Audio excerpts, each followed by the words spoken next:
আসসালামু আলাইকুম।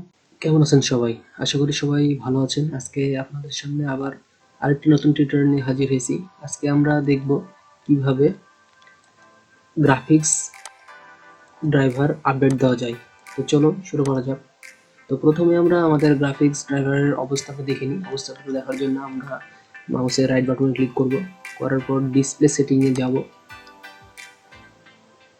ডিসপ্লে সেটিংয়ে যাওয়ার পর লোড নিচ্ছে একটু। ডিসপ্লে সেটিংয়ে যাওয়ার পর আমরা স্ক্রল ডাউন করব। করার পর দেখুন অ্যাডভান্স ডিসপ্লে সেটিং এ আমরা ক্লিক করব।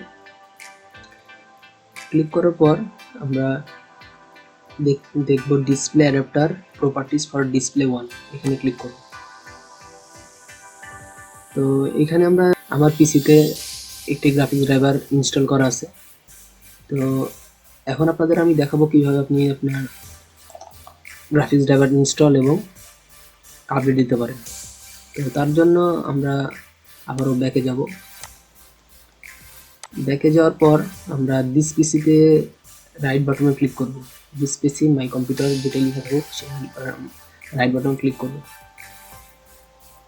ক্লিক করার পর ম্যানেজ যে অপশনটা আছে সেই অপশনে আমরা ক্লিক করব।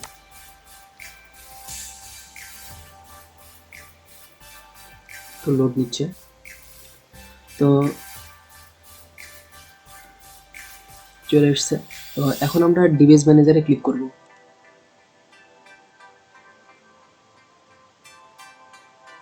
ডিভাইস ম্যানেজারে ক্লিক করার পর এরকম একটা পেজ আসবে। তো এখন আমরা ডিসপ্লে অ্যাডাপ্টারস এখানে ডাবল ক্লিক করব। ডাবল ক্লিক করার পর আমরা দেখছি যে এখানে দুইটা গ্রাফিক্স কার্ড আছে। তো আমরা প্রথমটাই দেখি। প্রথমটাই আমরা ডাবল ক্লিক করার পর এরকম অপশন আসবে। তো ড্রাইভারে ক্লিক করব। ড্রাইভারে ক্লিক করার পর দেখছেন যে আপডেট ড্রাইভার নামক যে অপশন আছে এখানে ক্লিক করব। সরি, আপডেট ড্রাইভারে ক্লিক করব।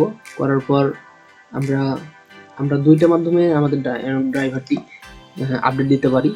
প্রথমটা হচ্ছে অনলাইনের মাধ্যমে, দ্বিতীয়টা হচ্ছে আপনার কম্পিউটারে যদি আগে থেকেই কোনো ড্রাইভার থেকে থাকে তো ওইটা আপনি আপডেট দিতে পারবেন। তো আমরা যখন অনলাইনের মাধ্যমে যখন করবো তখন অবশ্যই আপনার পিসিতে ইন্টারনেট কানেকশন অন থাকতে হবে। হয় আপনার ওয়াইফাইয়ের মাধ্যমে, না হয় আপনার মোবাইল দিয়ে হটস্পটের মাধ্যমে, যে কোনো উপায়ে আপনার ইন্টারনেট কানেকশন অন থাকবে। তো আমরা অনলাইনের মাধ্যমেই করতে যাচ্ছি। তো অনলাইনের মাধ্যমে করার জন্য আমরা এর উপরে ক্লিক করব, search automatically for drivers click করব। তো এই যে দেখুন ড্রাইভারটা আপডেট হচ্ছে। হ্যাঁ, এই তো হয়ে গেছে। তো এইভাবে আপনি আপনার পিসিতে খুব সহজেই গ্রাফিক্স কার্ড আপডেট দিতে পারেন। তো ধন্যবাদ সবাইকে। আশা করি ভিডিওটি ভালো লেগেছে। আর যদি ভালো লেগেছে তো অবশ্যই লাইক, কমেন্ট, সাবস্ক্রাইব করবেন।